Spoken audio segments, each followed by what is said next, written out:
अभी तक हमने सिर्फ नक्षत्रों को, भावों को, राशियों को और एस्ट्रोलॉजी के कुछ बेसिक्स को देखा था। लेकिन अब हम डिस्कस करेंगे प्लैनेट्स को। क्यों प्लैनेट्स इम्पॉर्टेंट होते हैं, प्लैनेट्स का सिग्निफिकेंस क्या होता है, प्लैनेट वर्क कैसे करते हैं एस्ट्रोलॉजी में। तो मैंने आपको बताया था कि हमारा जो अर्थ है, ये अर्थ एक शीट ऑफ पेपर की तरह आप इमेजिन कर सकते हो। आप अपने आप को एक आयरन के टुकड़े जैसा इमेजिन कर सकते हो, और ये जो पूरा यूनिवर्स है ना, एक बहुत बड़ा मैग्नेट है जो कि रेगुलरली हार्मोनिक मोशन में आपके इर्द गिर्द लगातार बार बार, जैसे अर्थ घूमती है, रोटेट करती है अपने एक्सिस पे, वैसे ही यूनिवर्स आपको अपनी तरफ ऊपर के साइड खींचता है। इस बात को बहुत लोग बोलेंगे कि नहीं, हम नहीं मानते हैं। तो मैं फिर से एक बार आपको एक्सप्लेन कर दूं कि स्मॉलर ऑब्जेक्ट्स बिगर ऑब्जेक्ट्स को के अराउंड रोटेट करता है। हमारा अर्थ सन के अराउंड रोटेट करता है, मून अर्थ के अराउंड रोटेट करता है। वैसे ही हमारा जो सन है वो ब्लैक होल, मिल्की वे गैलेक्सी का जो ब्लैक होल है उसके अराउंड रोटेट कर रहा है। कैसे रोटेट करेगा जब तक इस पर ग्रेविटेशनल पुल नहीं लगे। तो सिर्फ ग्रेविटेशनल पुल सन पे ही नहीं लग रहा है, हमारे अर्थ पे भी लग रहा है, जुपिटर पे भी लग रहा है, सैटर्न, मार्स, प्लूटो, जितने भी ग्रह हैं हमारे सोलर सिस्टम में, इन सारे ग्रहों पे यूनिवर्स ग्रेविटी एक्सर्ट कर रही है। बट हम ह्यूमन लाइफ को समझने के लिए कुंडली को ड्रॉ करते हैं और अर्थ पे डिवीजन करके देखते हैं प्रोसेसेस को। तो हमने वेरियस प्रोसेस को देखा था अभी तक, और इन प्रोसेस को यूनिवर्स रेगुलरली, अगर सन की बात करें जो 12 डिविजन्स हैं, तो वो 12 डिविजन्स जब अपने मोशन परफॉर्म करते हैं, मतलब अर्थ के अराउंड जब अर्थ रोटेट करता है तो अर्थ के अराउंड हार्मोनिकली मूव करते हैं, जस्ट फॉर द इमेजिनेशन, तो हमारी बॉडी उसी अकॉर्डिंग डेवलप करती है। हमारी बॉडी पे भी 24 घंटे, जैसे अर्थ अपनी ग्रेविटी से हमारी बॉडी को नीचे खींच रही है, वैसे ही ग्रेविटेशनल पुल अपवर्ड्स भी लगता है जो यूनिवर्स हमारी बॉडी पे एक्सर्ट करती है। जो आप अपनी ह्यूमन बॉडी देख रहे हो आज के डेट में, ये over the course of development, billions of years of development के बाद आपको आज ये ह्यूमन बॉडी मिली है। इसको डेवलप करते करते करते करते टाइम लगा है। पहले फिश थे, फिश से एम्फीबियंस बने, एम्फीबियंस से एनिमल्स बने, एनिमल्स से एप्स बने, एप्स से ह्यूमन बने। तो हमारा जो डेवलपमेंट है ये कॉन्स्टेंटली रेगुलरली चलता रहता है, और आज हम इस फॉर्म में बैठे हैं। तो हमारा जो बॉडी है, तो ये जो ग्रेविटी यूनिवर्स एक्सर्ट करती है, ये आज की नहीं है, बिलियंस ऑफ ईयर्स से एक्सर्ट करते आ रही है। हम as a human being effect होते रहते हैं। हम भी एक लिविंग बीइंग है, एक लिविंग ऑर्गेनिज्म है, और अपनी ईगो से ऊपर हट के हम नहीं सोचते हैं, इसीलिए हम बहुत सी लाइफ की सच्चाइयों को नहीं समझ पाते हैं। सच्चाई यही है कि अभी भी हमारी बॉडी कॉन्स्टेंटली डेवलप कर रही है, बट यूनिवर्स जो है वो रेगुलर है, वो हार्मोनिकली अपने मोशन को परफॉर्म करता है।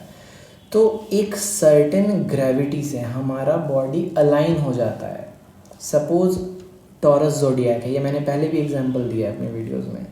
तो हमारे बॉडी के कुछ ऐसे चीज़ें हैं, हमारे बॉडी से रिलेटेड कुछ ऐसे प्रोसेस हैं जिनको टॉरस राशि एक अपने हिसाब से इफ़ेक्ट करेगा रेगुलरली।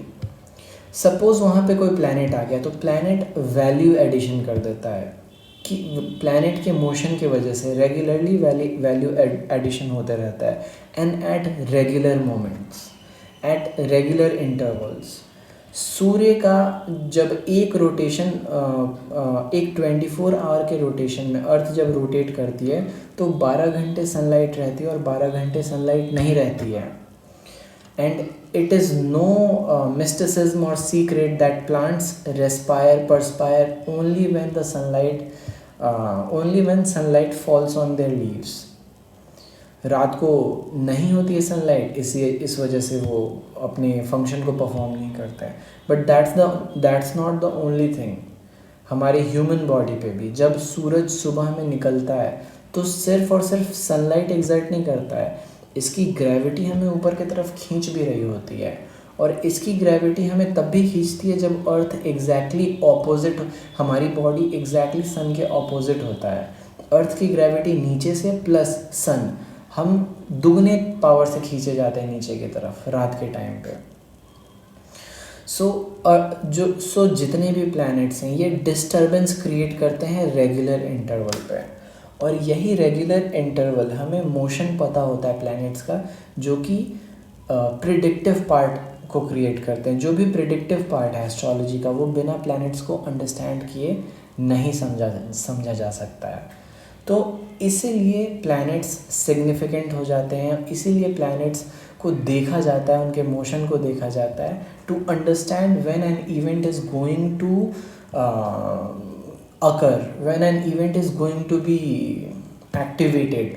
सो प्लैनेट्स जो हैं they are like the keys and these राशिज आर द लॉक्स। जैसे ही किसी भाव में या फिर किसी हाउस में, किसी नक्षत्र में कोई प्लैनेट ट्रांजिट करता है, हम सभी की लाइफ में उस पोर्शन को लेके इफेक्ट मिलता ही मिलता है।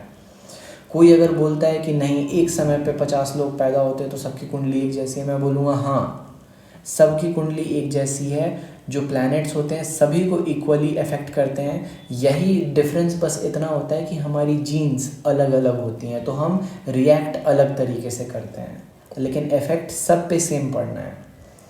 लोगों के बर्थ चार्ट्स मैंने एनालाइज करके देखे, और 15 बर्थ चार्ट्स एक टाइम पे मैंने ऐसा हुआ कि 15 birth charts they were the same, date भी सेम था, महादशा भी सेम था, and the results were the same. सब के मैरिज में प्रॉब्लम्स आई हुई थी, लेकिन कुछ के सॉर्ट आउट हो रखे थे, कुछ के बहुत ही ज़्यादा फाइनेंशियल क्राइसिस हो गया था, कुछ का अलग प्रॉब्लम था। So these problem variates because of your reactions.